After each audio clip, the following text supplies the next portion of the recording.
for the folks who want to watch later.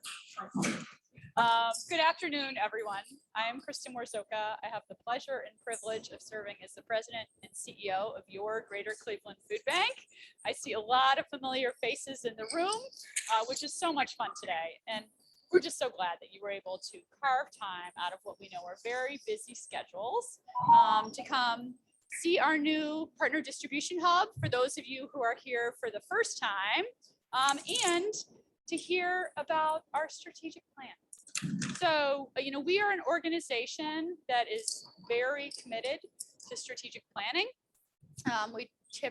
We typically do it religiously every 3 years. Now I had to squeeze that in because we pushed back here during the pandemic in 2020. But, the strategic plan for us is not only an incredibly important process where we have a very involved staff. Every staff person has the opportunity to see in some way, a very involved board of trustees, but also where we take input from the community and have some community representatives on that strategic planning committee. And we use that typically to create a 3-year plan. And then we are all, looking at our annual goals, our annual initiatives and strategies, and working over time to make sure we accomplish what we've set out to do, with an eye toward ensuring that everyone in our community has a nutritious food they need every day. A lot of you in this room are donors, and thank you. I mean, it is just the case that we couldn't do what we do without you. Contributions. I've got one slide and I already messed it up. Only one slide today. Okay, can you help me advance the slide? It's not working the way I expected. My dear, thank God for Kate. So we couldn't do what we do without our donors. More than 2/3 of our budget now is covered by humanity. And so all the free nutritious food we're making available, the Meals to Our Backpack Kids program, the fresh produce distributed on our senior markets, you are making those meals happen. And for those of you who contributed to our transformational expansion plan, we've got some partners here today who've been involved in that effort. Not only are we working to address hunger today, but we're working to address hunger tomorrow and for a lifetime, and hopefully reduce the people who need us and need emergency food in the long run. I've got a couple of unique visitors here today, special visitors, although you all are. We've got the team from the Feeding Tampa Bay Food Bank in the back. They're hiding in the back row.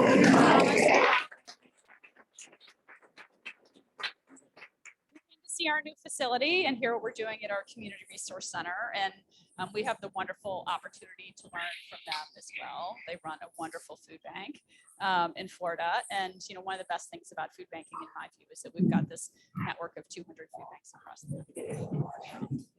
Try to take advantage of that as often as we can. And so it's one of the things we're doing today and tomorrow with the team from Feeding Tampa Bay.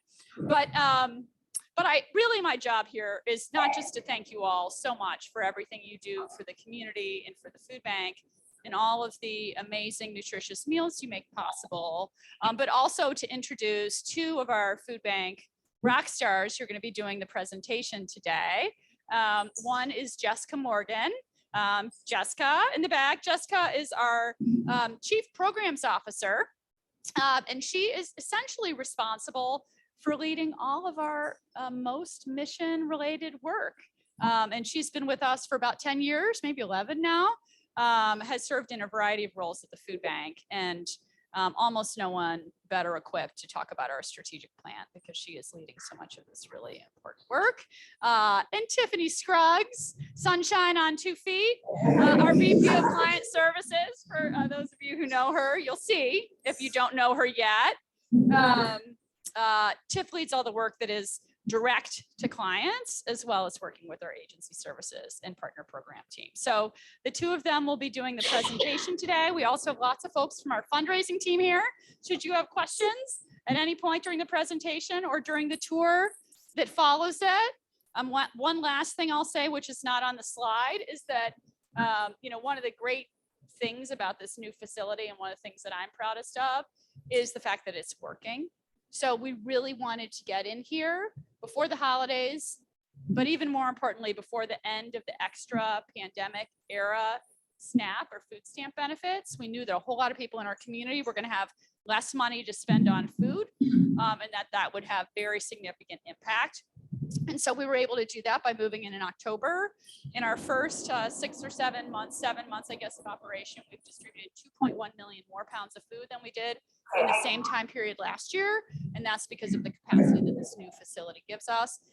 And our community really needs that food. So we're grateful to be in here and have things working and to have the chance to show it to you all today. Thanks so much for making time for everything you do to support our work.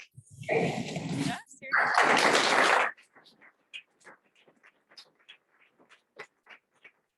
As Kristen mentioned, my name is Jess Morgan. I serve as our Chief Programs Officer, and it is a good thing that Tiff is following me and I'm not following her, because I don't always match her energy levels. So, so if I put you to sleep, she'll wake you up. So what we're going to do today is talk a little bit more about our strategic plan. That's why you're here. And then we're going to spend some time talking about a part of our strategic plan, but a pretty big part of our strategic plan. And Tiff will kind of take us home with that portion of the presentation. So this is our mission statement. The Greater Cleveland Food Bank works to ensure that everybody in our community has the nutritious food that they need every single day. This mission statement is on every piece of literature that leaves our building, as I'm sure you have seen, whether printed or in email form. It is in our email signatures. It's on our personal goals and our organizational goals. It's a part of our organizational values. We live and breathe this mission statement every single day. So it's not just words on a piece of paper. It truly does help guide our work. In our community, this is our last fiscal year. So our fiscal year runs October to September. We served 1 in 5 people in our 6-county service area. So the Greater Cleveland Food Bank serves Cuyahoga, Lake, Geauga, Ashtabula, Ashland and Richland counties. We go all the way halfway to Columbus. And we served 1 in 5 people. That's almost 350,000 people. When you put that into perspective, that's pretty incredible. And that number does fluctuate from year to year, depending on who is eligible for emergency food assistance and the population changes. But we served 1 in 5 individuals who are eligible for food assistance in our service territory. And then this slide I like because it just gives you a nice snapshot of some of our high points from our last fiscal year. As I mentioned, we served nearly 350,000 people. About 30,000 of those were children through our children's meal programs. We have 2 meal programs for kids specifically. One is an after-school feeding program, and one is a meal program that we do over the summer, breakfast and lunch over the summer, which we are in the midst of right now. About 11,200 SNAP applications were submitted. So for those that do not know, we have a help center and an outreach team, and we help individuals across our 6-county service area apply for public benefits like SNAP, like Medicare and Medicaid, and Tiff and her team lead this work. What we can do is we can apply for that benefit for that individual over the phone or in person. And then we submit that application to that individual's local jobs and family services office. We cannot approve the benefit, though we wish we could, but we do a lot of advocacy to ensure that we can get that benefit approved for that household. And we follow those approvals along the way. And Tiff can talk a little bit more about that. And the total meals provided. So this is a combination of food that we distribute and meals we make possible through our SNAP application assistance. So over 49 million meals went into the community by those 2 programs. And then this food distributed slide, this is why I asked for a clicker, because I'm like a teacher up here. I like to do this, I like my pointer. This pie chart I really like, and our friends from Tampa Bay could probably relate to this as well. This fluctuates year over year. I wrote some notes down because I wanted to share just how often this pie chart fluctuates. So the food bank sources its food in really 4 different ways. We get federal and state commodities, which come to us through the federal government and then the state of Ohio. We have a really, really great agricultural program in the state of Ohio where we're able to secure a lot of really healthy fresh produce, especially during the summer months. Of course, we get donations from a number of vendors, supermarket partners, and then whatever we do not get, the food bank has to purchase. So last year, this green section, that's our USDA food. That's federal food that comes to us through the Emergency Food Assistance Program funded by the federal government. In fiscal year 21, we had 30% of our food coming through the federal government. In fiscal year 22, just last year, that number had plummeted to 21%.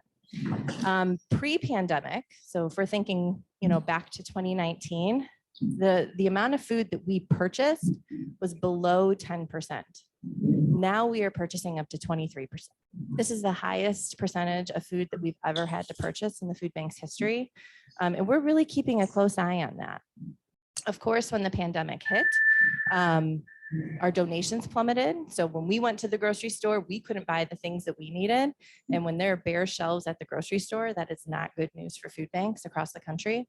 The number of pounds that we distributed that were donated pre-pandemic was about 50%. This number was around 32% last year. So we are seeing the numbers increase, which is great news, but we're still not back to that pre-pandemic level. So every year, this pie chart shifts and it affects the way that we do business. It affects how we distribute food, who we distribute food to, and most importantly, how we source our food. And so we have a tremendous food sourcing team that looks at these trends. And I see a number of our partner agencies in the room, and we know that these trends also affect the way that you work. So we keep a close eye on this every year. I'm really anxious to see where we will shake out for this year. But I did want to spend a little bit of time and just explain that pie chart a little bit more. So I've got a bunch of notes on my sheet of paper about this next slide because we have some fresh data. Dawn, I'm going to walk you through this. I saw some looks. Don't worry. Do not worry. I'll walk you through this.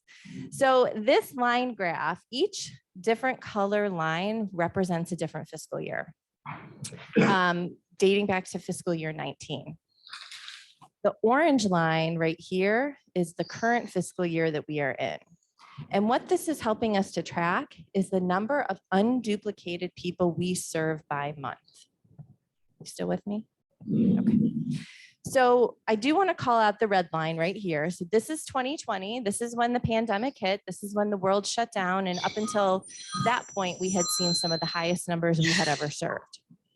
So in 2020, we kind of peak here during the summer, during March and April. That's when, again, the world shut down and people were losing their jobs.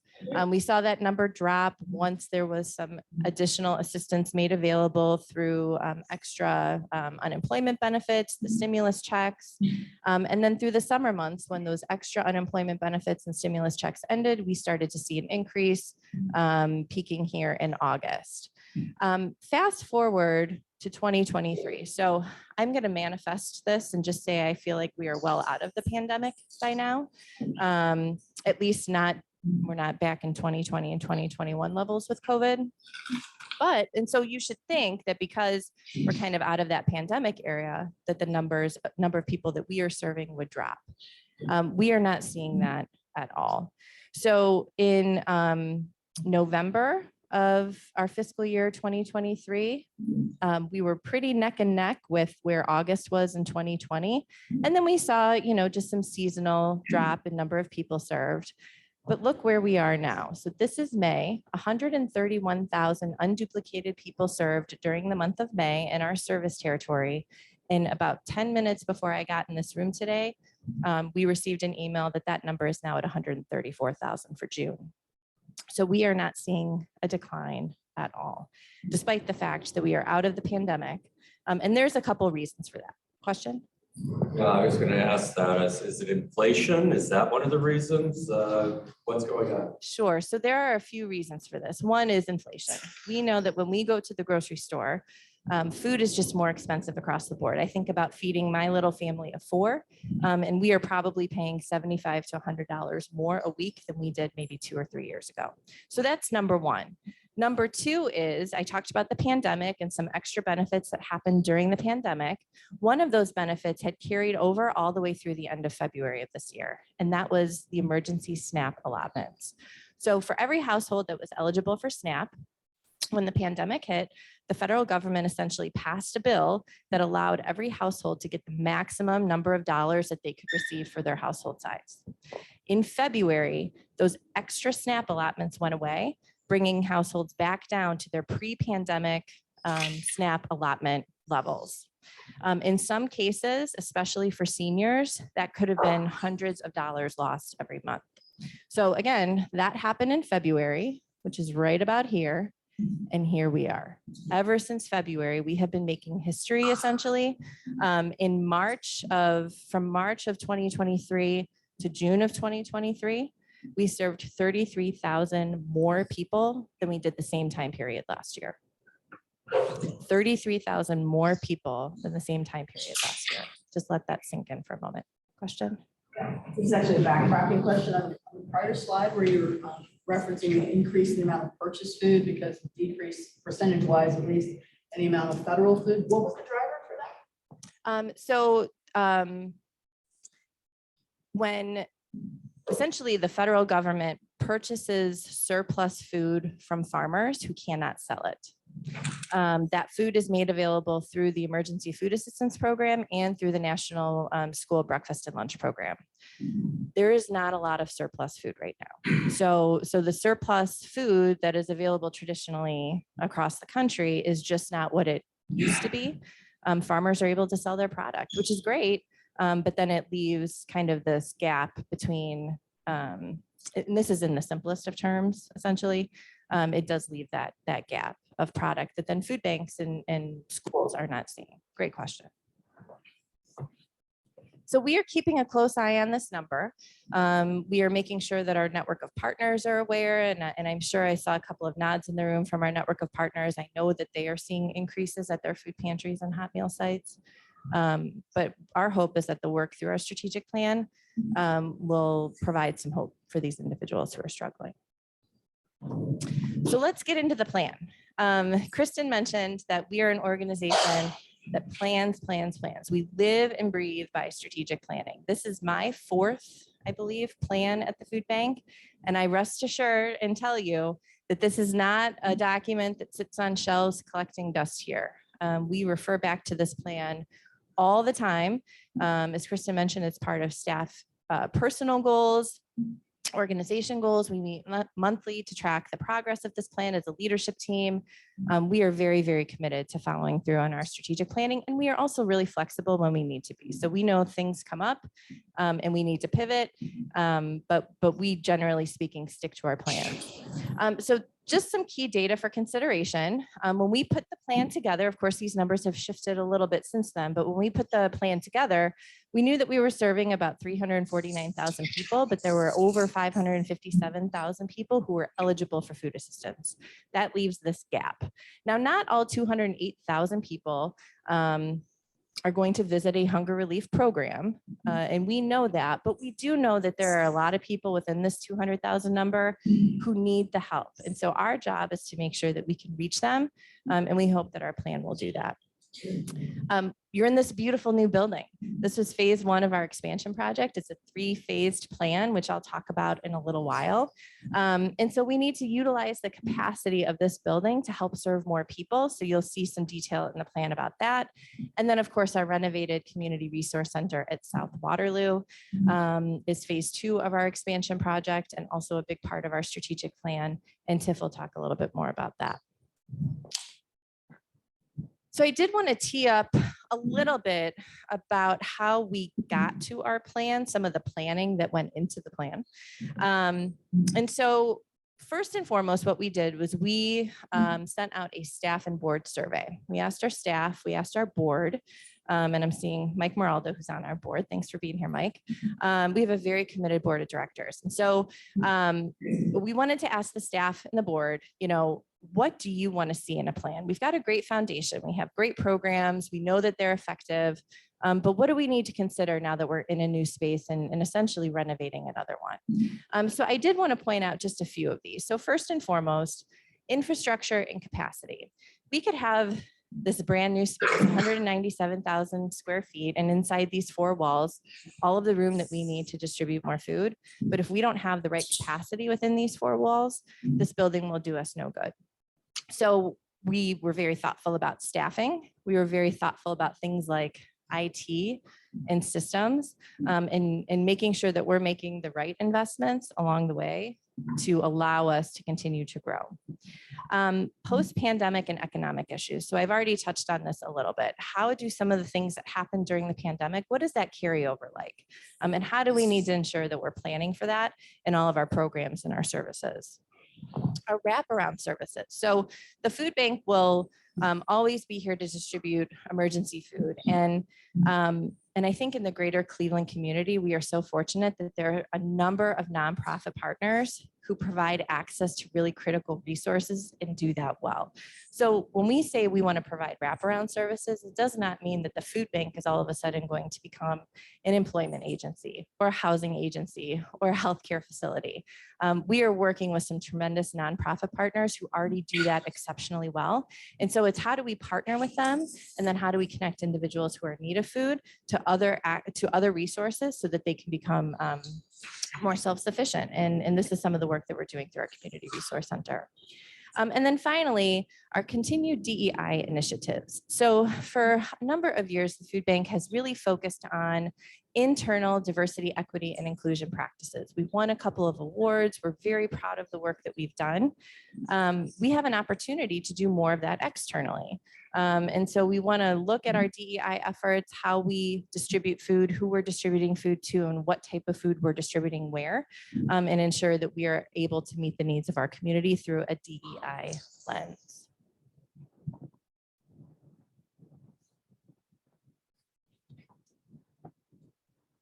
There we go. So our process was that we met a handful of times between April of 2022 and September of 2022. We had a strategic planning committee that was made up of board members and staff and community leaders and other stakeholders. And we had a consultant that really helped us to think through the plan, asked us some really challenging questions. There was a lot of work that went in between meetings. We've got our Greater Cleveland Food Bank Board of Directors, and we meet every other month with them. But we also have a number of board level committees. So there's a handful of board members that chair board level committees. And we took the plan back to our board level committees to ask for their feedback. And those committees are made up of not only board members and staff, but also other community leaders. I'm looking at John Fitz, who's a member of our advocacy committee. Thanks for being here, John. And then we also took it back to a couple of other really special committees. So I mentioned DEI, Diversity, Equity, and Inclusion. We took our plan back to our internal DEI committee for their feedback. And then I think one of our most important committees at the food bank, it's not a board level committee, but it's our client experience committee. And so this group of individuals are folks who benefit not only from emergency food programs like food pantries and hot meals, but they also access services through public benefits. And Tiff and her team lead this committee. And so we took the plan back to them and got their feedback and incorporated their feedback, which was really, really important. And then we also had some key staff present. Those key staff were able to present information about where there are gaps in service and how we need to account for that in our planning. Our food is medicine program. So for those that don't know, we have a number of programs where we work very closely with healthcare organizations to provide access to really healthy foods for patients who have diet-related health issues. And so how do we build upon some of that work that we've done? Our Ending Hunger community of practice work, which was a pilot that we participated in through Feeding America. And then also we had a number of leadership meetings with our leadership team here to really kind of flesh out the details of the plan, all of the strategies and all of the tactics to get to a point where we felt really comfortable bringing that to our board in October. And so that's exactly what we did. We came to our board in October of 2022 with what we thought was a really solid strategic plan. And we've got 3 overarching goals. The first is ending hunger for today. So that is all of the work that we are already doing through our hunger relief programs. The food bank has about 14 different hunger relief programs where we are working to connect people to emergency food through food pantries and hot meals and shelters. But then we're also focused on children. We've got 4 different children's hunger initiatives. We are focused on seniors. I'm looking at our partner Western Reserve in the room. Hi, Karen. We provide a number of about 3,000 meals a day through our production kitchen just for seniors. You'll get to see that on the tour today. It's right across the hall. And then also individuals with health challenges, which I just mentioned, some of our food is medicine work. So that is really goal number 1. Our baseline was we were serving about 350,000 people at the beginning of the plan. We really want to get to 375,000 people through our network of hunger relief programs. Our second goal is ending hunger for tomorrow. So this is a lot of the work that Tiff and her team lead through our outreach team and our help center. Connecting people to benefits like SNAP and other really critical other public benefits like Medicare, Medicaid, daycare assistance, utility assistance, all of those other things that really impact somebody's food security, helping them to get connected to those resources. So our goal is to reach 35,000 people with benefits assistance by the end of fiscal year 25, and then ending hunger for a lifetime. This is really the work that we are doing at our Community Resource Center at South Waterloo, and I do not want to steal Tiff's thunder, so I'm just going to tee that up, and then she's going to talk more about that in just a moment. How we will track our progress. So a couple of key areas here that I want to touch on. So first and foremost, we know that we have the capacity here to distribute a lot of food, but we want to ensure that that food is healthy. The food bank distributes about, I think this year will end at about 51.5 million pounds of food. And about 2/3 of that is perishable, including healthy fresh produce, lean proteins, dairy, bread, those sorts of things. And so we have some goals in our plan around the distribution of healthy food. We also want to evaluate the work that we're doing.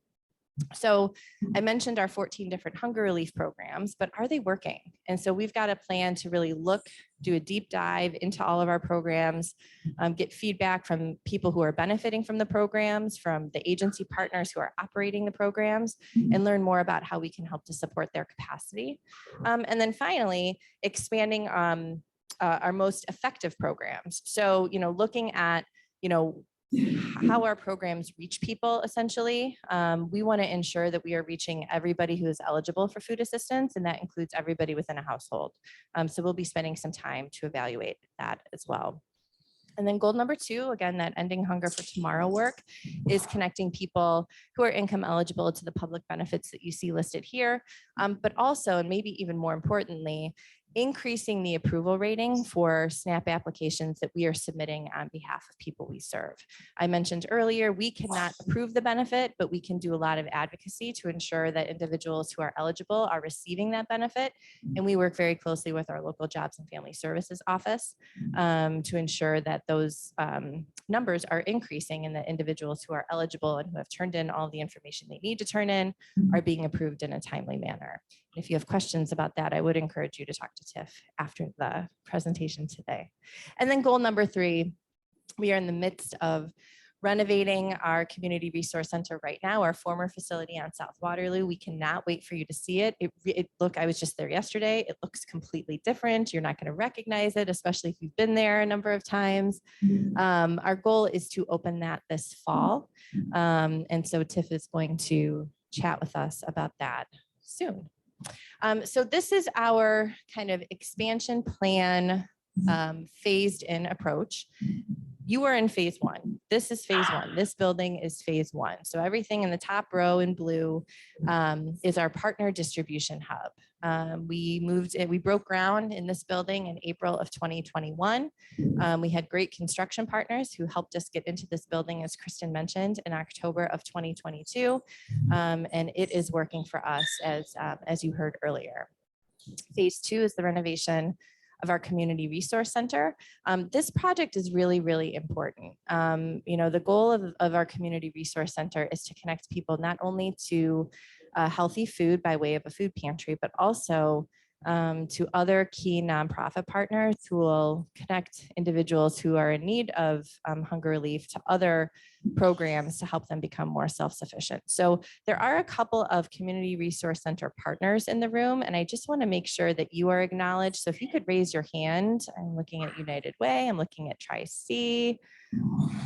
I think that might be it, but we are really grateful. We've got a full partner list that we'll share with you in just a minute, but I did want to acknowledge those folks.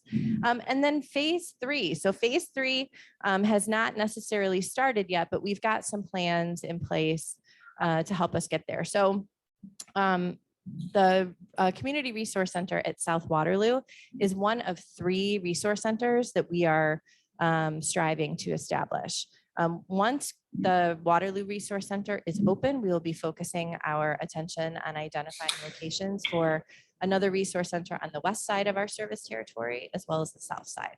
Much smaller. I don't think that we're going to find another 127,000 square foot building with a full warehouse and everything to renovate, but we will be putting some plans in place to identify those spaces.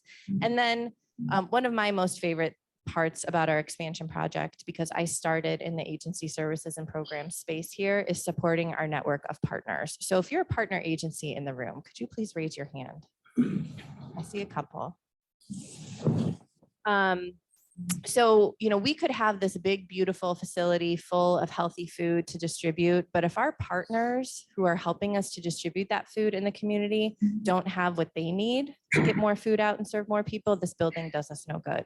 And so we do have plans in place to provide capacity building support to our network of partners over the course of a number of years. And we'll be doing some surveying to hear from them to learn more about what they need to be successful. But our goal is to support them.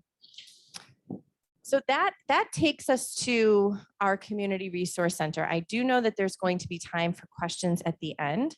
So I am going to turn it over to Tiff, who's going to kind of go through more detail about the resource center itself, and then we'll open it up to questions from this group.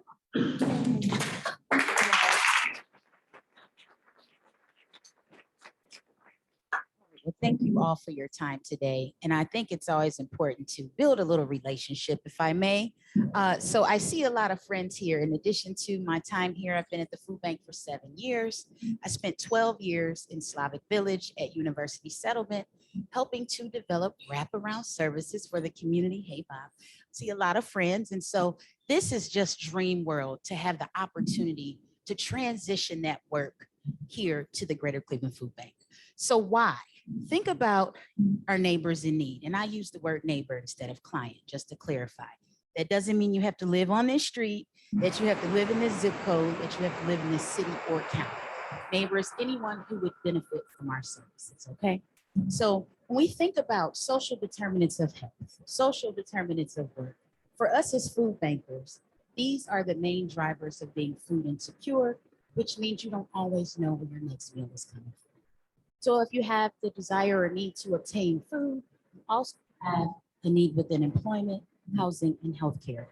And these are the reasons that we are establishing our community resource center. We know that there are accessibility challenges within our neighbors, transportation, limited hours within some services that are executed in the community, and the list goes on. A part of that, though, is also being mindful of the stigma that's associated when individuals need help. How many of us like to ask for help? It can be tough, right? So for us, we're always working on providing educational opportunities and thinking about our approach. So a few slides ago, you saw about our national work and involvement with Feeding America. And that was where we went to different food banks and we understood national approaches to really bring to the local level. And that's exactly what we've done, and excited to share that opportunity. So we know that we'll have extended hours for our neighbors. Think about a working family. They can't always make it to a center by 4 or 5 p.m. We will be sure to think of that population and offer extended hours and also weekend hours. We also are mindful of the work that Jess talked about, and our goal to connecting individuals to those services will be transferred, if you will, to the center with the help of our partners. We also know that food access is critically going to continue to be on our radar. but not just any food, healthy food. And so we're going to also integrate some additional health-related services for our neighbors. So who are the partners? Here they are. This is what excites me. Thank you again, United Way and Tri-C for being here today. How did we derive at this partner list? I'm going to tell you. We surveyed our neighbors. We did not sit in a room and create, this is what we think that we should try. We reached about 14,000 of our neighbors who provided us with data in terms of the type of services and also the names of organizations that they were most familiar with. So for us, that's a win just starting off with this project because we have the ear of the community and the excitement of the community. Now for us, we will keep saying it. I'll keep saying it. 30,000 is a conservative number. Why is that? Because we have exceeded that at a much smaller facility that we opened up in 2021 in the city of Euclid, where we have a choice pantry where our neighbors can come and select the items that they want. And we're serving, I would say now closer to 35,000 individuals annually. So this is a conservative number. Now, when we think about welcoming, helping to rid some of the stigma, this is an interior rendering of what we envision our lobby space will look like. Open, vibrant, all are welcome. Now, when I say all, let me clarify. We serve individuals who are 200% below the federal poverty guideline. So when I say all, I don't want to put that out there that we're serving anyone that comes off the street. There are income eligibility requirements to put that out there. However, we know that there might be individuals that visit the center who are over that income. And some of our partners will have services to make sure that they're meeting their needs, but also just for awareness. This is where a good portion of our construction is happening in terms of building out that lobby space. So for those of you who have been to South Waterloo in the past, the lobby space was not plentiful. So we're going to accommodate, in my view, and I believe the architectural drawings will support at least 100 neighbors can fit in our lobby / multi-purpose space. We have a lot of lessons that we've learned. Also in operating our mass distribution at the Muni lot, where we know that we have a captive audience with our neighbors before food distribution begins. What does that mean? If we start distributing food at 1 p.m., our neighbors are there at 8, because the culture of poverty and scarcity is that I need to be first in line. Now we will continue to message that, hey, we're not going to run out of food, or this is how many households that we're prepared to serve per day, to try to rid some of that anxiety with our neighbors. But this is so welcome. Look at this, is exciting. Are you excited? I'm excited. So when we think about shopping for our neighbors, now many of our partners simply do not have the capacity. Now we're here to support our partners in terms of establishing and striving to offer what we call a choice model. It's just what it sounds like, where our neighbors can go and pick the food items most suited for their household. This is actually the best approach as it relates to Feeding America standards. We are one of 199 food banks within the Feeding America network. And so this is as good as it gets when we think about choice, like a free grocery store. And so we think about when we started this planning in 2019, no, we did not know we were planning right before the pandemic began, but we go big or go home, right?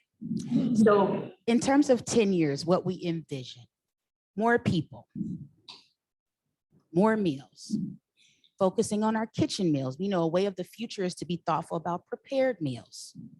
Additional staff. This is something when we think about our DE&I efforts. We have been intentional in reaching out to our neighborhood, individuals who are within poverty, to help uplift them out of poverty. We've done just that. So many of our new hires have come right here from this code. That's a success story, folks. And that's what we're intending to execute at our Community Resource Center. Now that volunteers, we can't do it with all of you. If you have not volunteered here, we would love to welcome you in. So while we appreciate the fundraising efforts and your generosity there, we would love to not have you just here. There are partner organizations you can volunteer. There's still time at our Euclid Neighborhood Pantry. There's still time at our Muni lot. We welcome you. So that's leading into our call to action. Now we know another way that we really need support is advocacy. How many of you will receive our advocacy email alerts? Do you know? A few of you, do you even know if you receive them? Check your inbox. Maybe it's there. So for us, this is an important year because the Farm Bill is the year where the Farm Bill is reauthorized. Every 5 years, that is the federal protection for all anti-hunger relief programs. So the food that Jess mentioned, SNAP, which stands for Supplemental Nutrition Assistance Program, that's food stamps. We want to protect SNAP. We want to increase the amount of food going to food banks because someone asked about inflation.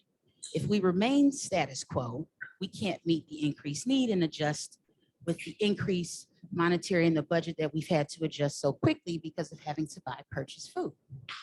Our children's feeding programs live there as well. So if you would like to join us, please make sure you go on our website and join our advocacy alert portion so that you can receive those alerts. It might be a phone call to a legislative member. It might be signing onto a website. It might be collecting a story. There are different ways for you to get involved. And we'd love to have you go Browns. I know I'm early, but we have a fabulous annual taste of the Browns event happening Monday, October 2nd at First Energy Stadium. We'd love to have you all. If you've never been, you're in for a treat. So I know that's a lot of information and I'm trying to be concise because I can speak for hours about what we're doing, but I will spare you all and we can have coffee or a margarita or something later. So what questions, thoughts can we answer for all of you today after hearing the information that we shared? Don't be afraid. Okay, thank you. In the community resource centers, there's a lot of warehouse space that's going to store food. Very good question. Very good question. So we will access some of our warehouse space, but we are also having some of our partners. For example, what I did not mention on that partnership slide is that Shoes and Clothes for Kids is an example of a unique partnership where they're moving their entire operation to the facility. So they will use a good portion of our warehouse. We also have a newer partner, the Diaper Bank of Greater Cleveland, that will move their entire operation to the center, who will also need some warehouse space. Now, if you are in need of warehouse space, you can give us a call for another revenue generating opportunity because we still have space available. We also have a kitchen that's ready to go. So we have a kitchen, a large scale kitchen in terms of just thinking about opportunities to cover our costs to continue operations at that building. Okay, so we're going to rent the space from you. Yes, we will be renting the space. Thank you. Yes, ma'am. What is some of the strategy related to folks who are having transportation issues in terms of accessing? Yes, great question. So we know transportation is huge. We've had some preliminary conversations with our TA. We've also dedicated internally. Now don't go out and spread this because this would get us into trouble. We have about $15,000 dedicated for Uber rides for our neighbors. Now that's a very small window. However, that's been a great access point for our neighbors. That's all handled within our team in terms of screening, understanding who they have access to. So we've been in that space. Now, as mentioned, this is just the first center. The goal is to not only operate our own food bank-led resource centers, but to also be thoughtful about partners and partner growth. There's time for one. Oh, yes. I'm going to add to it. We also have a home delivery program that we are screening individuals who are homebound, truly homebound, who do not have anybody else who can come and pick food up for them. And so we're looking to see how we might be able to expand that program. And that is a partnership through DoorDash, where DoorDash drivers come and receive the food and deliver it to neighbors in need. Yes, Jim. What do you think the impact of the resource center is going to be when it's fully operational for the community and the surrounding areas? You know, we have a lot of that is always the topic of the question in mind for all of us. So we know the people that will visit the center. So we would say there's individuals that will receive food in terms of helping them to achieve food security, but we're also mindful of all of the budget relieving services all under one roof, Jim. So if I can have utility assistance, if I can pick up some diapers, if I can also receive some literacy information, that's really just being thoughtful about that one-stop shop concept. But then how does that free up the fixed income that my household is up against to make sure that I can sustain and maintain? For us, that's defined, and there's a lot of answers, but from Feeding America standpoint, the 6 months is generally a baseline time frame in terms of stability. If we can work with the family, offer them case management if needed, and making sure family stays in that same household for 6 months, that is a measure of success. We haven't rolled that out formally, but to give you a concept. Thank you. All right. Any last questions before we transition to tours for those who would like to? I have one question. So there was reference to like 208,000 people who are eligible for service but aren't being serviced. Do you have a sense of what the main drivers are for those 208? Is it transportation? Is it something else? Sure. You know, I mentioned a lot about pride and stigma. I also know that, for example, the Amish community, as just mentioned, is one example of a population that will not rely upon any government support. So, you know, we're continuously looking at how to weed out those individuals and populations, but also continue to shed light and awareness about the glorified experience versus what some folks have experienced in the past. Okay. Last question. Did you tell me? Okay, I'm starting to see because they know I'm. They're like 10. Any last questions? Okay, thank you for your time, and we'd love for you all to continue this journey